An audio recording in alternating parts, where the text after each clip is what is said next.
Wel, heddiw ydi Agoriad swyddogol canolfan cenedlaethol Bêl-droed newydd yma yn ardal Wrexham.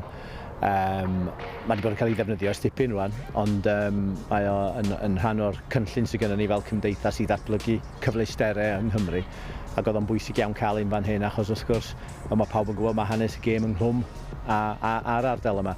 Felly gennych chi bobl yma o Gymdeithas Bêl-droed Cymru, o'r ymddiriedolaeth o UEFA, y Brifysgol lleol Glyndŵr, Llywodraeth Cymru, yr awdurdod lleol yma cyngor y Wrexham, bobl sydd wedi buddsoddi arian gyda'r Gymdeithas Bêl-droed yn neud yn siŵr fod y datblygiad yma yn llwyddiant.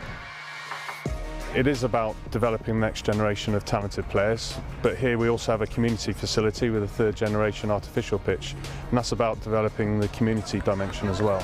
But it'll also be a training venue for future workforce, for those who work in the game and support what goes both on and off the pitch. So we want this facility to represent a huge range of people.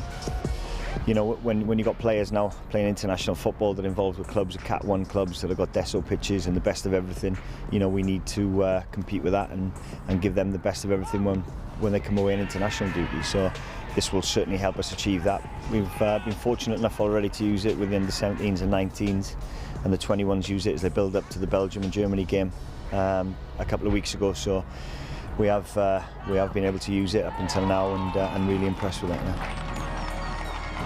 We did well initially with the budget that we had to create this facility, so very proud and privileged to be here now to see the improvement that's been taking place. It's stepped up another rung in the ladder, which I'm absolutely delighted with, obviously. Oherwydd yr hanes sydd na I Bêl-droed yma yn Wrecsam a chychwyn Bêl-droed yng Nghymru ac yn y byd, deud y gwir, yn yr ardal yma. Mae'n bwysig iawn bod ni yn cydnabod hwn yn hanesyddol a bod pobl yn teimlo mae dyma fydd y lle I ddwad ar gyfer hyfforddiant.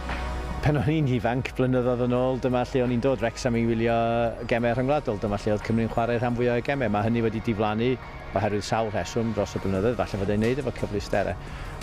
Ond ers I Ryan Giggs fod yn reolwr, da ni wedi cynnal sesiwn ymarfer agored ar y cae ras, da ni chwarae nebyn Trinidad ar y cae ras. Mae'r tîm cyntaf wedi ymarfer fan hyn fis Mai, a rwan da ni wedi agor y cyfleusterau yma. Mae hynny'n bwysig achos, fel ar ni glywed fan yna o ran hanes y gêm, dyma lle ddaru'r holl beth gychwyn yn yr ardal yma be'r holl flynyddoedd yn ôl. Well, the whole idea of Wrexham Colliers Park facility is a facility for everybody. A facility, of course, for some of our elite players, the pathway coming through, the development squads that you see, and also the community. So we really do hope grassroots, local community, clubs and national teams will prosper through the use of such a fantastic facility like this.